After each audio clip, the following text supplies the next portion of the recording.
So, hello friends and welcome to my YouTube channel Kumar Ketan once again. क्यों रो रही हो? कहाँ रो? खुशी से बोलो फिर से।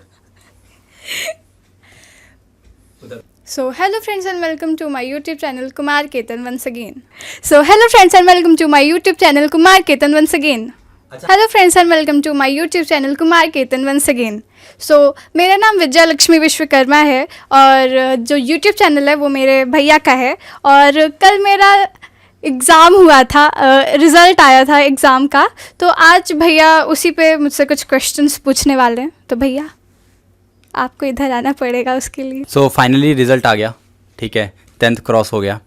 अब 11th में आगे जेई की प्रिपरेशन करनी है, अभी से करनी है ना। ओके तो 10th का जो रिज़ल्ट आया, जो भी मार्क्स आए, उससे कितना सेटिस्फाइड हो? ठीक है, मतलब बहुत अच्छा भी नहीं है बहुत ख़राब भी नहीं है। और अच्छा आ सकता था? हाँ, क्यों नहीं आया? शायद क्या मेहनत और करनी चाहिए थी जिससे आ जाता। क्यों नहीं किया? पढ़ाई नहीं की है। क्यों नहीं किया? अगर हमें जैसे कि हमारा रिजल्ट आ गया, अब हमको समझ में आता है कि शायद हम थोड़ा सा और खुद को पॉलिश करते तो अच्छा होता। और वो ज़्यादा अच्छा नहीं है जो आप 90% को टच करने वाले होते हो और वो टच नहीं कर पाते, समझ रहे हो? बस उसी के पॉलिश की ज़रूरत होती है ना। तो अब फील हो रहा है कि अच्छा कर सकते थे थोड़ा सा भी। बिल्कुल। ओके तो सजेस्ट क्या करना चाहोगे? सजेशन यही है कि मन लगा के पढ़ाई करो और जितना हो सके उतना टाइम दो अपने स्टडीज़ को ज़्यादा, और हर एक चीज़ को, हर एक कॉन्सेप्ट को अच्छे से क्लियर करो। कितना भी टाइम लगे अच्छे से उसको टाइम दो और उसको ख़त्म करके ही उठो। ओके कोई एक सब्जेक्ट जिसमें तुमको ये लगा हो कि इसमें मैंने गलती कर दी? मैथ्स। क्या गलती करी? मैथ्स में कैलकुलेशंस में बहुत गलती हो गई है मेरी। कैलकुलेशंस मतलब कि तुमने सॉल्व करा और लेकिन आंसर उसके करेक्ट नहीं आया या कहीं पे सिली मिस्टेक हो गई? हाँ, यही। ओके तो उसको सही करने का क्या तरीका हो सकता है? प्रैक्टिस। कोई बुक सजेस्ट करना चाहो? हम तो जो बुक यूज़ किए हैं वो RS अग्रवाल है। हम मतलब कौन कौन? हम मतलब कौन कौन? हम मतलब मी ओनली। हम मतलब मैं। ओके ये दिल्ली वाले लोग। हाँ तो जो मैंने बुक यूज़ की है वो सिर्फ RS अग्रवाल और NCERT है। मैंने इन्हीं दोनों बुक से ही सिर्फ आज तक पढ़ा है और जो मुझे समझ में ही आती है। समझ में नहीं आती है? समझ में ही आती समझ है। में ही आती है। ओके तो RS अग्रवाल और NCERT बेस्ट है ना। अच्छा मेरे प्रीवियस हिसाब से प्रीवियस ईयर पेपर, हाँ, आप खुद लेके आए थे मेरे लिए जो उसी को देख के उसी को सॉल्व करके ही थोड़ा और एक्स्ट्रा जो मेरा हेल्प हो गया है उसी से हुआ है। हेल्प मिली उससे? हाँ, उससे हेल्प बहुत मिली थी। अगर जैसे मैथ्स में कुछ गड़बड़ी हुई ना, हमें लगा कि मैथ्स में हमें और अच्छा करना चाहिए था, मतलब कि हमारी जो स्ट्रैटेजी थी वो गलत थी और हमें कोई नई स्ट्रैटेजी लगानी चाहिए थी या फिर हम इम्प्रूव कर सकते हैं, तो जो स्ट्रैटेजी थी वो क्या थी और इम्प्रूव क्या हो सकता? तो जब जो हम पढ़े वो जैसे कि हम एक चैप्टर करते गए ऐसे सारे चैप्टर्स हो गए, लेकिन जो पीछे वाले चैप्टर्स थे वो छूट गए। वो जो रिवीजन था वो छूट गया। तो जब हम स्टार्टिंग से जब रिवीजन के लिए उसमें पहुँचे तो वो भूल चुके थे। मतलब उसमें फिर से टाइम देना पड़ा। हाँ। और एक्स्ट्रा हमें फिर से मेहनत करनी। हाँ।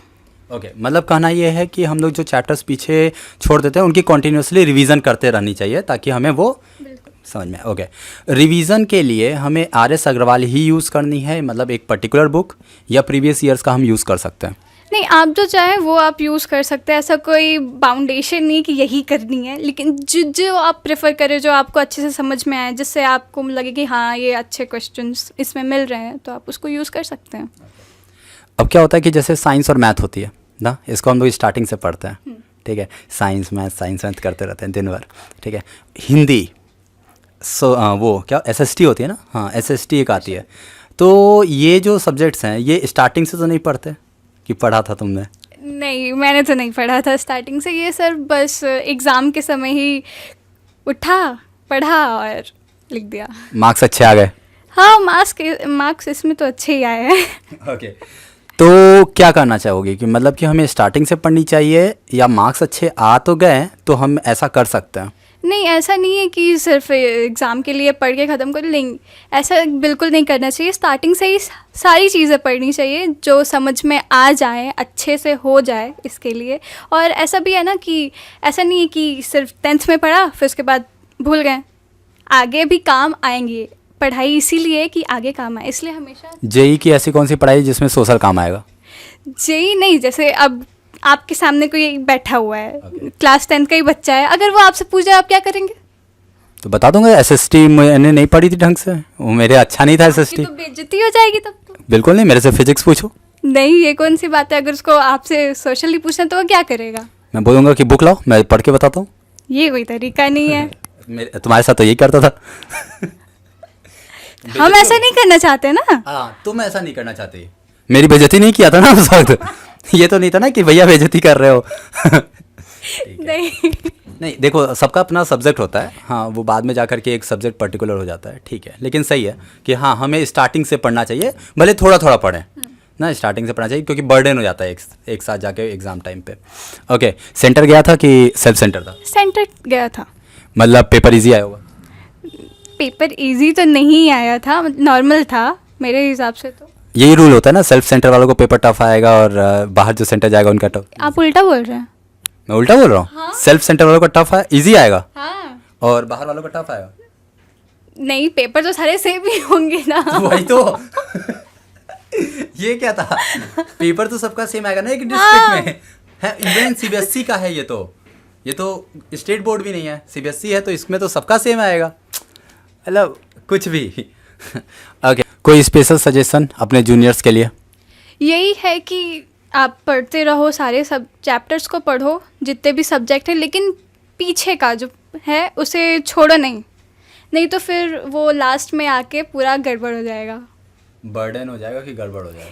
दोनों। अच्छा, दोनों हो जाएगा। ना ऐसा बर्डन हुआ था कि गड़बड़ हुआ था? बर्डन दोनों ही हुआ था। ओके, 11th में आ चुके हो, ठीक है। साथ में जेई का प्रिपरेशन करने का मन है ना, स्ट्रैटेजी क्या है? तो बस यही है कि जो गड़बड़ी 10th में हुई, बर्डन हो गया इतना, वो बस आगे नहीं करना है, बस यही है मेरा। बस हो गया ना। अब हमें बहुत ज़्यादा भूख लग रही है, हम जा रहे हैं कुछ खाने। अच्छा, ठीक द है। एंड करके जाओ। So guys, thank you for watching our video. He is my brother. Like and subscribe his video and channel and subscribe video YouTube channel. Okay.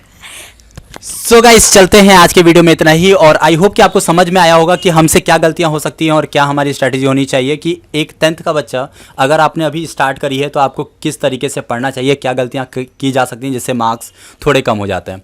उसके बाद आप 11th में जाओगे तो उन गलतियों से सीखना आपको जाहिर सी बात है, एक्सपीरियंस बहुत इंपॉर्टेंट है, तो उससे आप सीखोगे। तो आई होप कि इनके लिए भी दुआ कर लीजिए कि भाई अब जेई इनका भी निकले, और आप लोग अच्छे से बोर्ड्स दीजिए। कहीं कोई डाउट हो तो कमेंट करके पूछ सकते हैं। तो लाइक कीजिए, सब्सक्राइब कीजिए, और बस यूं ही देखते रहिए। Thanks for watching.